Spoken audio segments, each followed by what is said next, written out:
जय हिंद दोस्तों। आज हम लोग साइंस का सेट नंबर 7 करेंगे जो आपके लिए महत्वपूर्ण होंगे। तो आज हम लोग सेट नंबर 7 का देखते हैं पहला क्वेश्चन क्या है। पहला क्वेश्चन देख रहे हैं, आज हम लोग विटामिन के बारे में देख रहे हैं। वैसे हम लोग 6 से ही विटामिन से शुरू कर दिए हैं, 102 से 103 से क्वेश्चन हमारा विटामिन का शुरू हो गया। तो आज 111 नंबर का है। तो कारा क्वेश्चन, निम्नलिखित में से कौन सा युग्म सही सुमेलित है? तो ये पूछ रहा है, तो बताइए कौन सा सुमेलित है। तो विटामिन ए का रासायनिक केमिकल नाम क्या है? रासायनिक नाम रेटिनॉल। तो ये सही है। यहां देखिए क्या कर क्वेश्चन का सुमेलित नहीं है, याद रखिएगा। पहले क्वेश्चन को समझिए। निम्नलिखित में से कौन सा युग्म सही सुमेलित नहीं है? तो विटामिन ए का केमिकल नाम रेटिनॉल, बिल्कुल सही, ये सही है। विटामिन बी1 का नाम राइबोफ्लेविन, ये क्या है? गलत है। विटामिन बी1 का नाम क्या होता है केमिकल? थायमीन। क्या होता है? थायमीन, याद रखिएगा। अब बी1 का क्या, राइबोफ्लेविन किसका होता है? वो होता है विटामिन बी2 का, याद रखिएगा। विटामिन सी का केमिकल नाम क्या है? एस्कॉर्बिक अम्ल, एस्कॉर्बिक एसिड भी बोलते हैं अम्ल को, एसिड।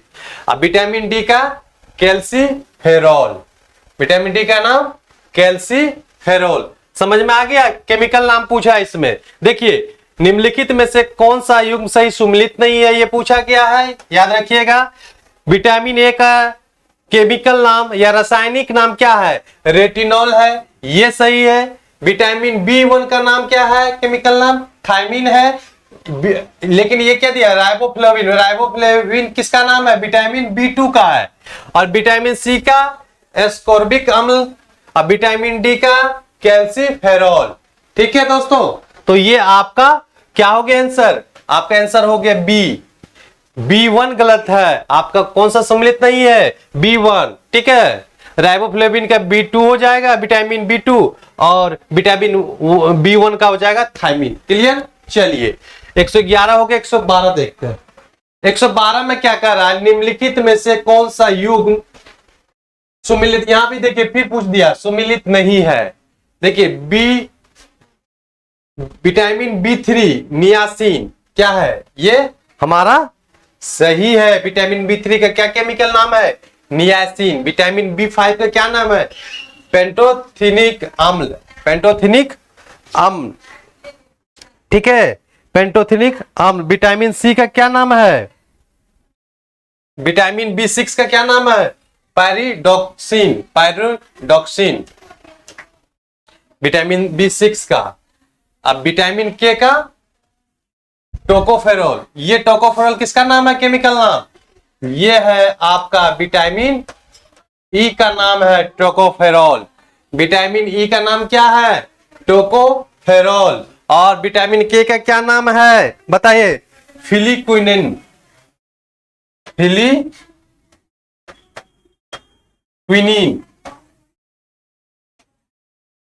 क्या नाम है? फिलिक्विनोन, सॉरी।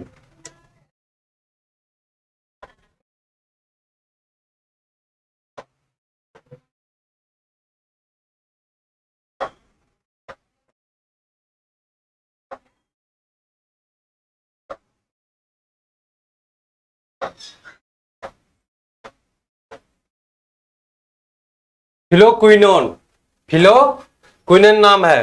ठीक है, चलिए आपको समझ में आ गया। बी3 का नियासिन नाम है रासायनिक नाम, बी5 का पेंटोथेनिक अम्ल नाम है, बी6 का किस पायरिडॉक्सिन नाम है, और विटामिन के का टोकोफेरॉल ये नहीं है। इसलिए हमारा आंसर क्या हो जाएगा? मेरा आंसर हो जाएगा डी हो जाएगा। अब विटामिन के का रासायनिक नाम क्या है कि रासायनिक केमिकल नाम?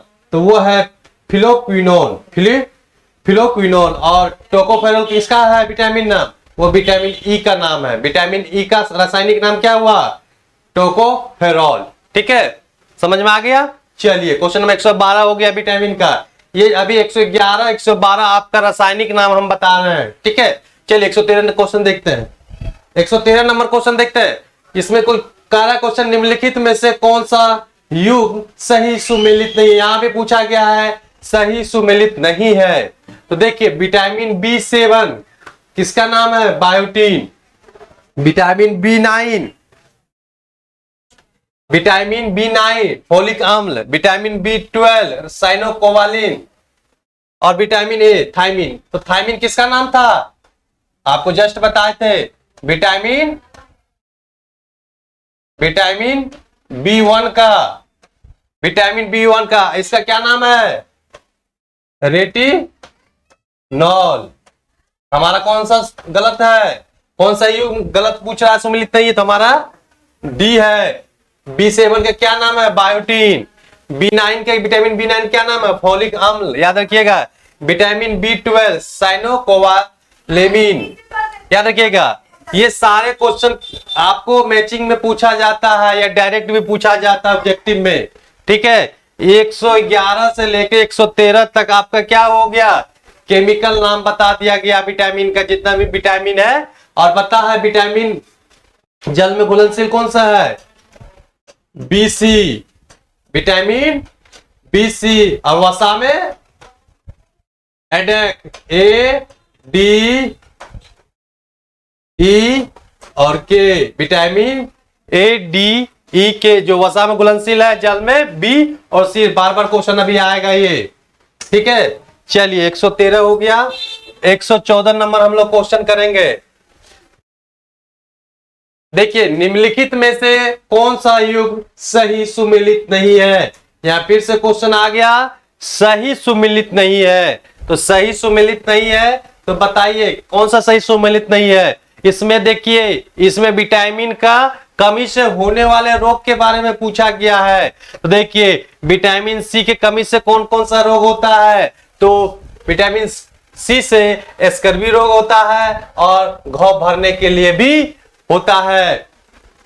विटामिन डी सूखा रोग, जिसको रिकेट्स बोलते हैं। विटामिन डी से होने वाले रोग सूखा रोग या रिकेट्स, बहुत जगह रिकेट्स दिया रहेगा। और ओस्टियोपोरोसिस हड्डी संबंधित है। अब विटामिन ए जनन क्षमता की कमी हो जाती है, इसके कमी से, विटामिन ई कमी से जनन क्षमता की कमी हो जाती है।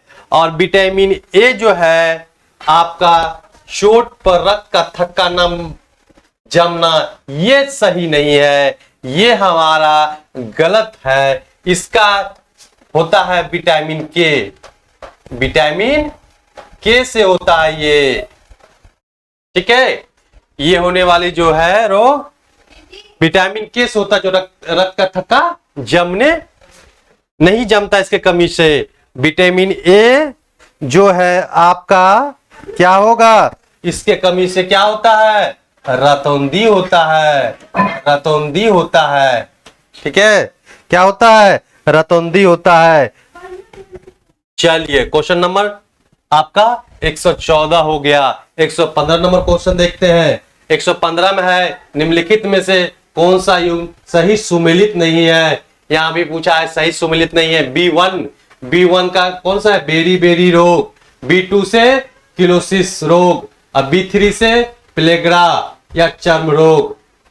विटामिन सी से चर्म रोग। बताइए कौन सा होगा, इसमें कौन सा सुमेलित नहीं है। चलिए बताइए कौन सा सुमेलित नहीं है। विटामिन सी से कौन सा रोग होता है, चर्म रोग, स्कर्वी रोग। स्कर्वी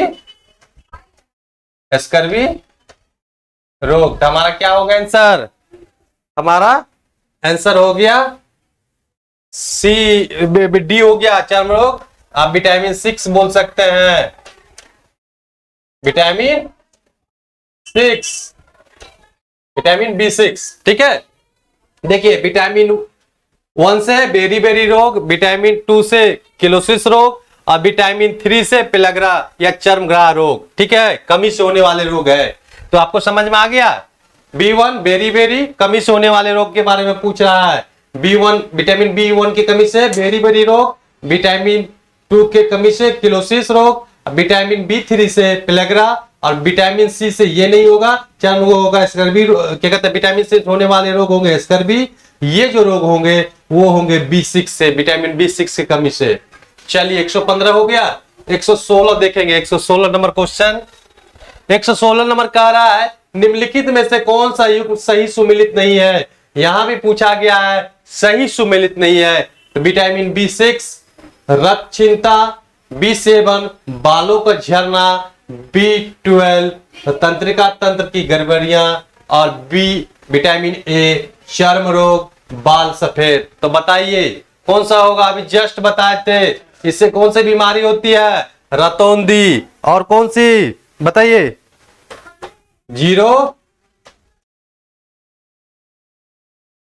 जीरोपैथेलीमिया,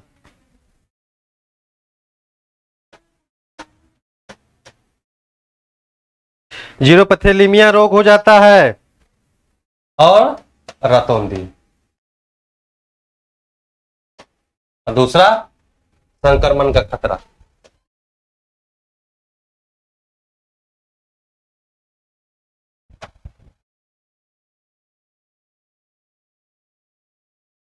चलिए विटामिन ए से कौन कौन रोग हो जाता है कमी से, जीरोपैथेलेमिया, रतौंधी, और संक्रमण का खतरा बढ़ जाता है। चलिए इसके कमी से तो समझ में आ गया। B6 रक्तहीनता, B7 बालों का झड़ना, B12 तंत्रिका तंत्र की गड़बड़ियां। अब विटामिन ए से ये नहीं होगा, या सुमिलित नहीं है, ये सुमिलित है। विटामिन ए होने वाले रोग क्या कमी से, जीरोपैथेलेमिया, रतौंधी और संक्रमण का खतरा। ये जितने भी आपको क्वेश्चन बताया जा रहा है, किसी ने सभी एग्जाम में, किसी न किसी एग्जाम में पूछा गया है, इसीलिए हमने क्या किया है, एक जगह करके मैंने सारा क्वेश्चन को रख दिया है, जिससे आपको मैक्सिमम क्वेश्चन नहीं करना पड़े, कम ही क्वेश्चन में आपको सारा जानकारी मिल जाए। यही मेरा पर्पस है, यही मेरा जो क्वेश्चन बनाने का एम है, जिससे कि आपको कम समय में मैक्सिमम आप काम कर सकते हैं, मैक्सिमम आउटपुट ले सकते हैं, ठीक है, और मैक्सिमम क्वेश्चन सॉल्व भी कर सकते हैं। देखिए आपको एक में ही 4 हो गया, आप 11 से शुरू किए 16 तक में बहुत सारे आपके क्वेश्चन केमिकल नाम हो गया और उससे होने वाले रोग हो गए।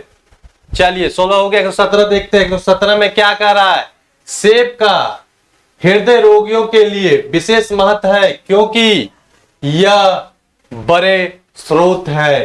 किसके बड़े स्रोत है, तो वह है सोडियम और पोटेशियम, फास्फोरस, मैग्नीशियम, केवल पोटेशियम, पोटेशियम और फास्फोरस। तो कह रहा है सेब का हृदय रोगियों के लिए विशेष महत्व है।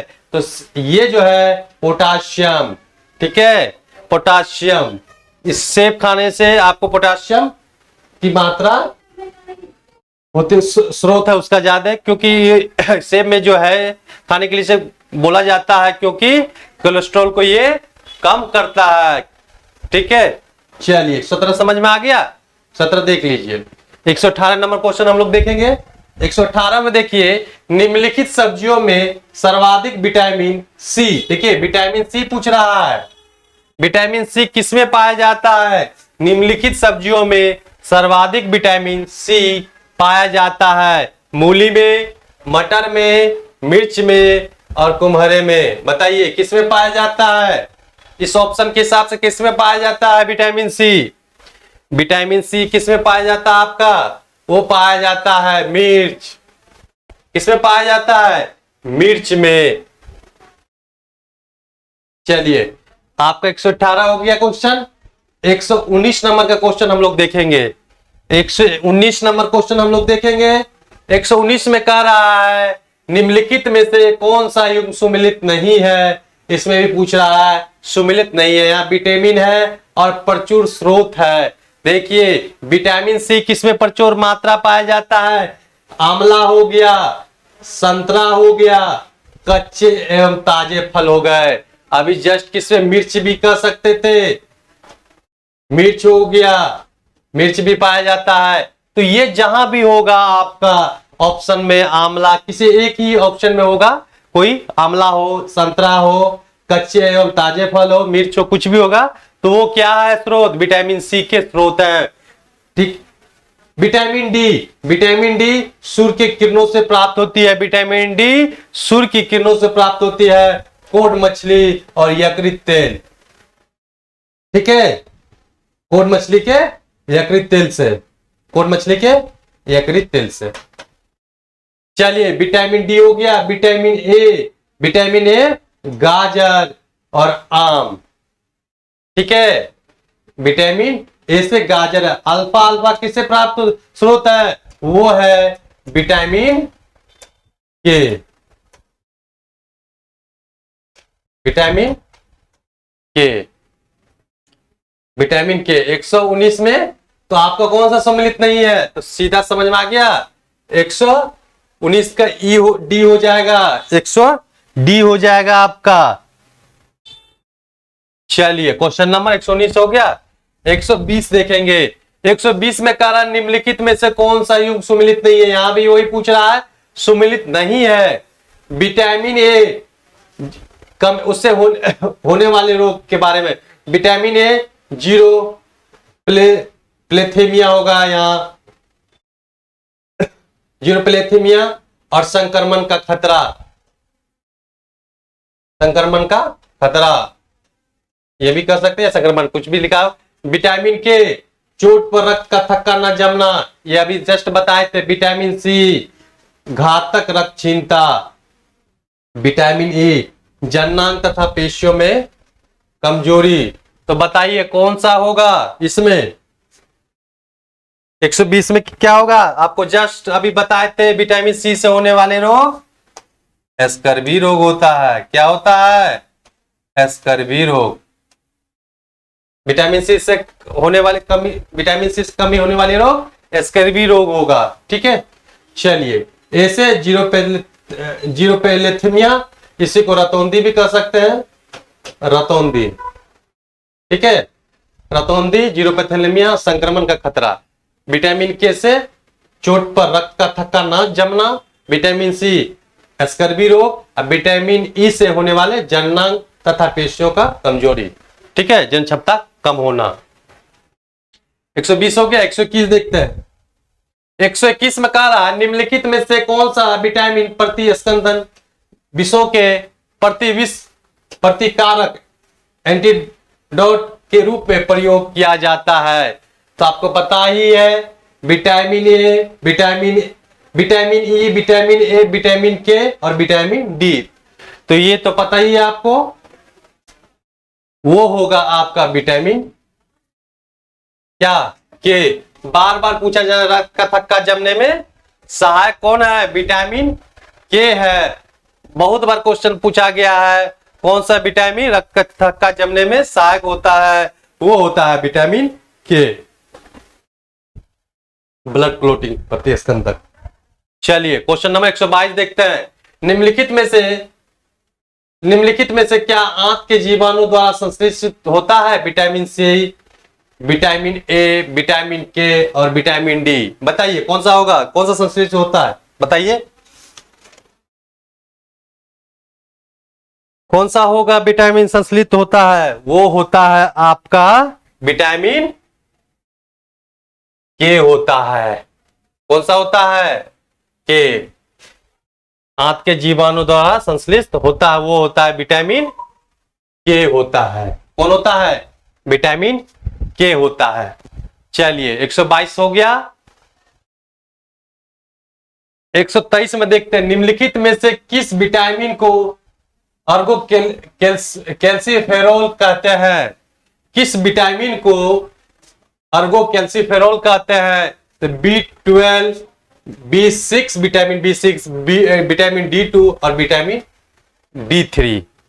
बताइए किसको बोलते हैं?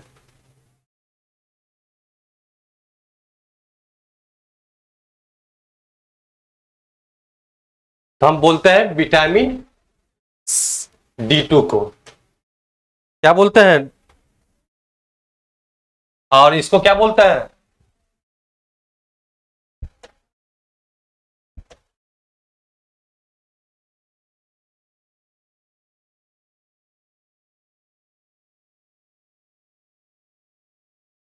देखिए इसमें अर्गो कैल्सीफेरॉल बोलते हैं विटामिन D2 को, और विटामिन D3 को बोलते हैं कोले कैल्सीफेरॉल। कोले कैल्सीफेरोल दोनों हो गया। विटामिन D2 को क्या बोलते हैं? अर्गो कैल्सीफेरोल, और विटामिन D3 को आपको कोलो कैल्सीफेरोल बोलते हैं, रासायनिक नाम। ठीक है, समझ में आ गया 123। चलिए 124 देखते हैं। 124 में कह रहा है मानव शरीर में विटामिन ए संचित कहां रहता है, बताइए। वो है अमाशय में, उदर में, यकृत में और तिल्ली में। बताइए कहां आपका संचित रहता है? सबको पता होगा ये क्वेश्चन, बार बार पूछा जाता है। विटामिन ए कहां संचित रहता है? तो वो संचित रहता है आपका यकृत में। किस कहां संचित रहता है? यकृत में। यकृत के बारे में कुछ पॉइंट बता देता हूं। यकृत मानव शरीर की सबसे बड़ी ग्रंथि होती है। यकृत से निर्माण होता है फाइब्रिनोजन, हेपेरिन, यूरिया, पित्त का निर्माण होता है। ये सारे पॉइंट आते हैं आपका क्वेश्चन में कि यकृत किसका किसका निर्माण करता है ऑब्जेक्टिव के रूप में। ठीक है, और ये बार बार पूछा जाता है मनुष्य शरीर की सबसे बड़ी ग्रंथि कौन सी है? तो वो है आपका यकृत। ठीक है, समझ में आ गया? 4-5 पॉइंट बता दिए। चलिए, और ये संचित भी कहां रहता है? विटामिन ए में। विटामिन ए संचित रहता है यकृत में। चलिए 125 नंबर क्वेश्चन देखते हैं। जिस विटामिन में कोबाल्ट होता है वो है B1, vitamin B1, vitamin B2, vitamin B12, vitamin B6। बताइए जिस विटामिन कोबाल्ट किस विटामिन में पाया जाता है? सबसे पहला पॉइंट ये बताइए। वो पाया जाता है विटामिन B12 में। कहां पाया जाता है? विटामिन B12 में। बार बार क्वेश्चन पूछा जाता है, लगभग ये जो क्वेश्चन है आपको 10 टाइम्स पूछा गया है।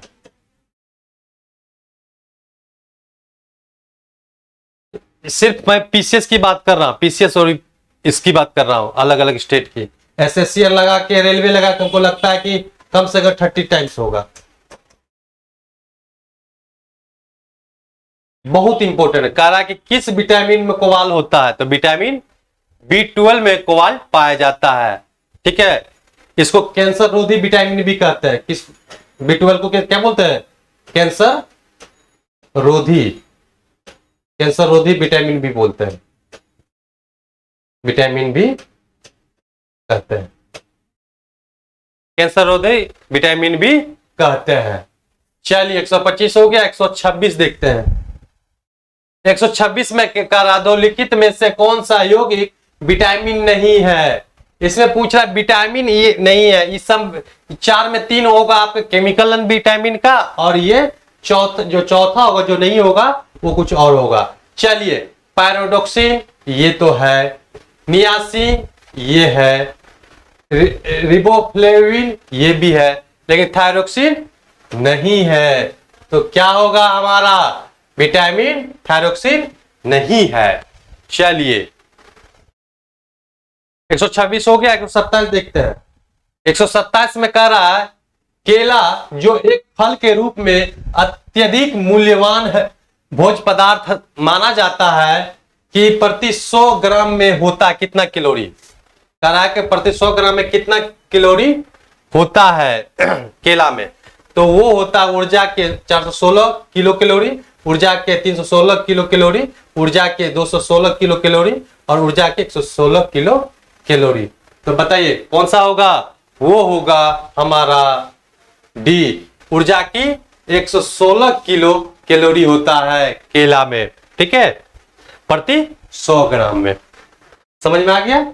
चलिए जितने भी आपको क्वेश्चन हम बता रहे हैं ये सारे क्वेश्चन आपका पूछा गया है, और जितना भी आपको पॉइंट बता है या पूछा जाएगा ये सारे इंपॉर्टेंट फैक्ट आपको हम बता रहे हैं, सीधा आपके एग्जाम में छप जाएगा। याद रखिए जितना हम कराएं उसको सिर्फ आप कर लेते हैं, उसके बाद आप किसी का भी टेस्ट लगाइए साइंस में, आपको पता चल जाएगा कितना आपसे बनता है कितना नहीं बनता है। चलिए 27 के 128 देखते हैं। 128 है फलियों अत्यधिक पौष्टिक होती है क्योंकि उनमें प्रचुर मात्रा में क्या होता है? वसा, स्टार्च, प्रोटीन और तेल। फलियां अत्यधिक पौष्टिक होती है क्योंकि उनमें प्रचुर मात्रा में होता है या होती है, क्या होती है, वो होती है आपका प्रोटीन। फलियों में अत्यधिक पौष्टिक होती है, उसमें प्रचुर मात्रा में क्या पाया जाता है, प्रोटीन पाया जाता है। चलिए सी हो गया option. Question number 129 second last है। गेहूं में रोटी बनाने के गुणों को प्रभावित करने वाला पदार्थ कौन सा है? Glycine, lysine, gluten, globin. बताइए कौन सा है? ये बहुत बार क्वेश्चन पूछा गया है कि गेहूं में रोटी बनाने की गुणों को प्रभावित करने वाला पदार्थ कौन सा है, तो वो है आपका ग्लोटीन। कौन सा है? ग्लोटीन। आपका लास्ट क्वेश्चन है 130, क्वेश्चन नंबर 130। प्रोटीन एवं वसा दोनों की प्रचुरता होती है, किसमें होती है? प्रोटीन भी और वसा भी दोनों की प्रचुरता होती है नारियल में, सूरजमुखी में, सोयाबीन में और मूंगफली में। आपको नारियल और ये तो नहीं होगा, लेकिन कंफ्यूजन होगा सोयाबीन और मूंगफली में। तो क्या होगा बताइए? वो होगा, दोनों की प्रचुरता होनी चाहिए, वो प्रोटीन की भी और वसा की भी। तो क्या होगा आपका? वो होगा आपका मूंगफली, मूंगफली होगा। ठीक है, सबसे ज्यादा। और यही दोनों बार बार पूछा जाता है कि सबसे अधिक मात्रा में कहां, कौन से में प्रोटीन पाया जाता है, कौन सा प्रोटीन किस में अधिक मात्रा में पाया? कभी मूंगफली होगा, कभी सोयाबीन होगा, कभी मूंगफली होगा, सोयाबीन होगा। ये बार बार पूछा जाता है। ये लगभग ये भी क्वेश्चन जो दोनों है प्रोटीन की मात्रा सबसे अधिक में, ये भी लगभग हमको लगता है कि 30 टाइम्स पूछा गया होगा सभी एग्जाम में मिला के। किसी न किसी एग्जाम में प्रोटीन संबंधित होगा तो ये टेप देता है, दे ही देता है। तो कुछ पॉइंट बताते हैं आपको। आरबीसी का निर्माण कहां होता है बताइए? आरबीसी का निर्माण कहां होता है? आरबीसी का निर्माण होता है अस्थि मज्जा में, और डब्ल्यूबीसी का निर्माण भी अस्थि मज्जा में, और प्लेटलेट का भी निर्माण अस्थि मज्जा में। और मृत्यु कहां होती है आरबीसी का? पिलिया में। उसी को इंग्लिश में स्प्लीन बोलते हैं, उसी को तिल्ली बोलते हैं। तीन नाम एक ही है, कहीं अगर तिल्ली हो, स्प्लीन हो, पिलिया हो, तीनों एक ही है। आरबीसी की मृत्यु आपका कहां होता है? वो होता है पिलिया, तिल्ली, स्प्लीन। डब्ल्यूबीसी का मृत्यु वो होता है आपका कहां? रक्त के अंदर। और प्लेटलेट का मृत्यु वो आपका पिलिया में। तो दोस्तों आपको आज का सेशन खत्म हो गया। 7 नंबर आज का सेट का 7 नंबर। दोस्तों आपको अच्छा लगे तो लाइक कीजिएगा, शेयर कीजिए और कमेंट जरूर कीजिए और सब्सक्राइब भी जरूर कीजिए, क्योंकि हमारी मेहनत सिर्फ आप सब्सक्राइब से ही वो कर सकते हैं।